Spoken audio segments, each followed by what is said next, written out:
Bonjour à tous, je vous invite à une lecture dans Actes chapitre 16 à partir du verset 22.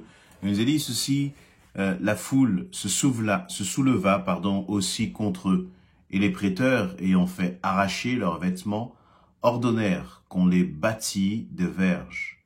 Après qu'on les eut chargés de coups, ils les jetèrent en prison en recommandant aux geôliers de les garder sûrement.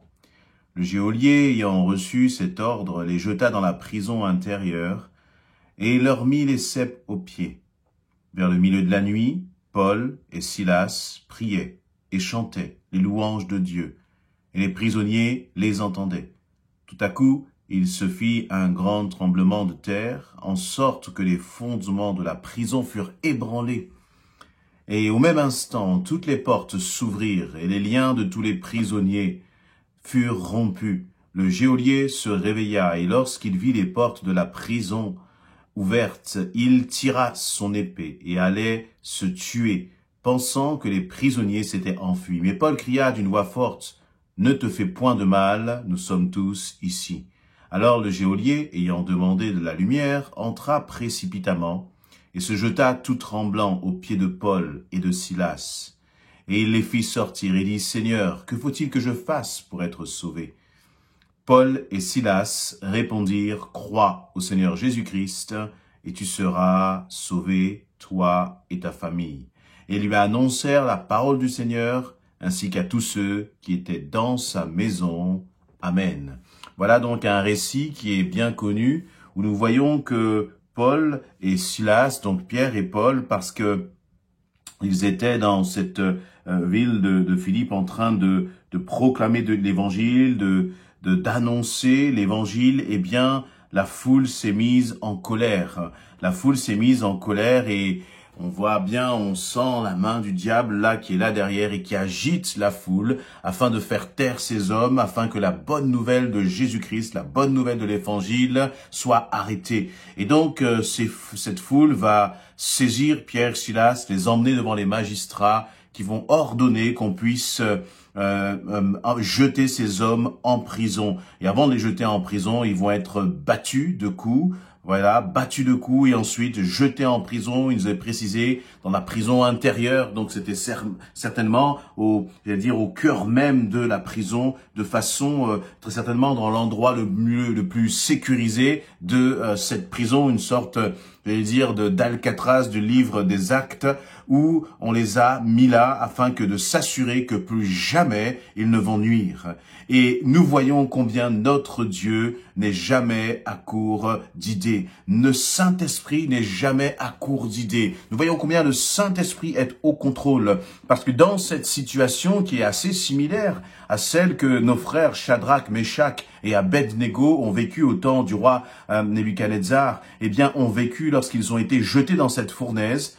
Voilà que là, quelques siècles plus tard, Pierre et Paul se retrouvent dans une situation assez similaire, à tel point que dans cette situation, il nous est dit vers le milieu de la nuit. Et on peut imaginer peut-être tout ce qui s'est passé entre-temps, entre le moment où ils ont été jetés dans cette prison et le milieu de la nuit. On peut aussi imaginer quelle était la réaction de l'Église, ou de savoir que leurs frères, Pierre et Paul, ont été capturés, battus et ensuite jetés en prison. Peut-être qu'ils étaient dans une détresse, peut-être qu'ils se posaient des questions sur ce qui se passait, peut-être qu'ils criaient à Dieu, voyez. Et nous voyons que vers le milieu de la nuit, Paul et Silas ont prié. Et ils ont chanté des louanges.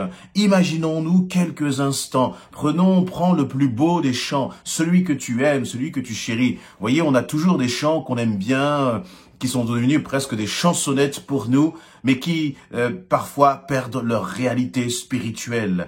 On les prend comme une sorte de berceuse, mais qui manque, on oublie la puissance qu'il y a dans ces chants. Et là, eh bien, dans ce moment où ils sont dans cette cellule où il fait sombre, il fait ce qui doit être un endroit qui doit être difficile. Ils sont blessés parce qu'ils ont été battus, rien pour les soigner, rien pour les panser. Que font-ils? ils entonnent un chant de louange.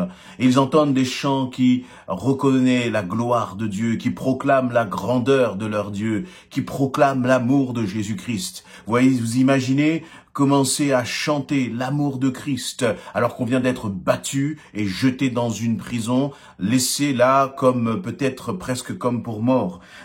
Commencer à proclamer que Dieu est grand. Voyez, commencer à chanter peut-être mon papa est fidèle, il ne m'abandonne jamais, alors que vous êtes là au fond d'une prison. Voilà ce que Paul et Silas ont fait. Ils ont prié, ils ont chanté les louanges de Dieu. Que fais-tu lorsque tu es au fond du trou? Est-ce que tu loues? Est-ce que tu chantes les merveilles de ton Dieu? Est-ce que tu continues de proclamer que ton Dieu est grand, que ton Dieu est puissant, que ton Dieu est ton protecteur, que tu es à l'abri de ses ailes, même quand tu vois que les choses ne vont pas, en tout cas au milieu de la nuit, là où c'est le moment peut-être le plus sombre, vous voyez, eh bien Paul et Silas ont décidé de glorifier leur Dieu. Et on sent qu'il y a comme, il nous est dit, tout à coup, il se fit un grand tremblement de terre. Vous voyez, c'est comme si la louange a appelé en fait la puissance du Dieu vivant.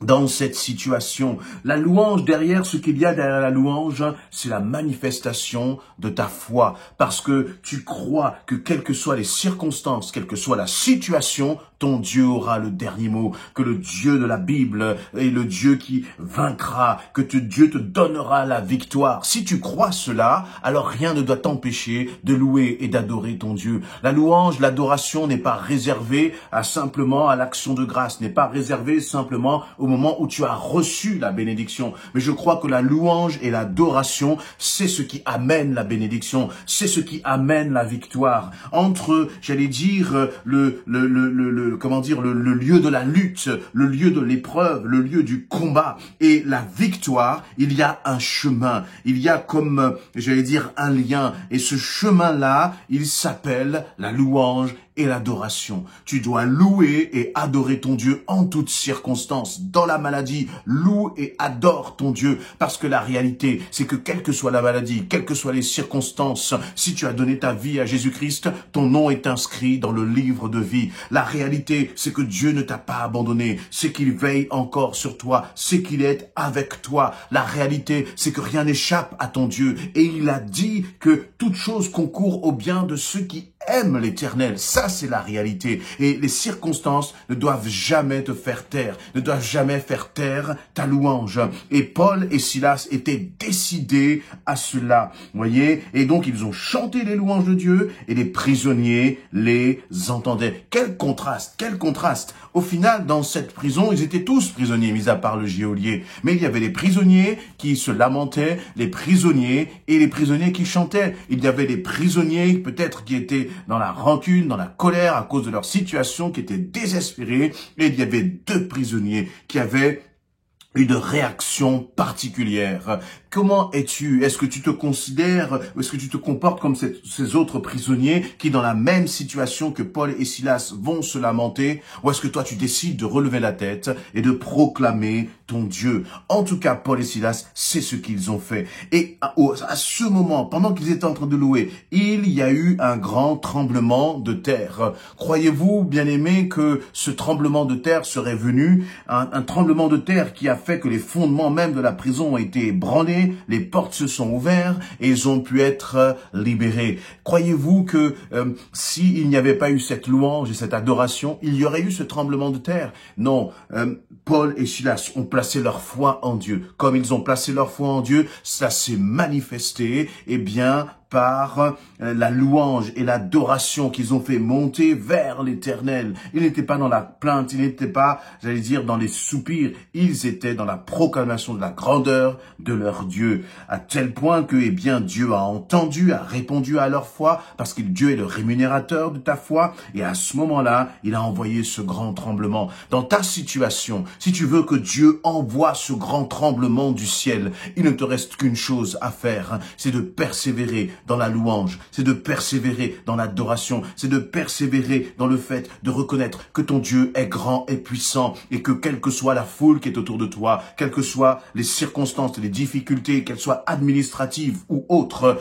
ton Dieu a tout mis sous son contrôle. Alors, ne crains rien. Et donc là, eh bien, une fois que, et j'allais dire, il y a comme une dimension de surnaturel. Mais dans le surnaturel, il y a cette dimension de naturel. Le naturel du chrétien, c'est quoi? C'est exactement ce qui est décrit là. Tu loues ton Dieu, tu places ta foi en lui et tu le vois agir. Et c'est exactement ce qui s'est passé. Paul et Silas ont loué Dieu. Dieu a agi. Et une réaction surprenante de leur part, c'est qu'ils ne sont pas mis à courir, ne se sont pas mis à fuir lorsque la porte s'est ouverte. Au contraire, tout le monde était un peu agité, mais Paul a crié d'une voix forte, notamment ce geôlier qui a commencé à paniquer parce qu'il savait que sa vie était en danger, parce qu'il aurait des comptes à rendre, parce que tous les prisonniers s'étaient échappés. Et Paul a dit à cet homme, ne te fais point de mal, nous sommes tous ici. Et vous voyez, ils n'ont pas fui, comme si pour eux c'était quelque chose de tout à fait naturel que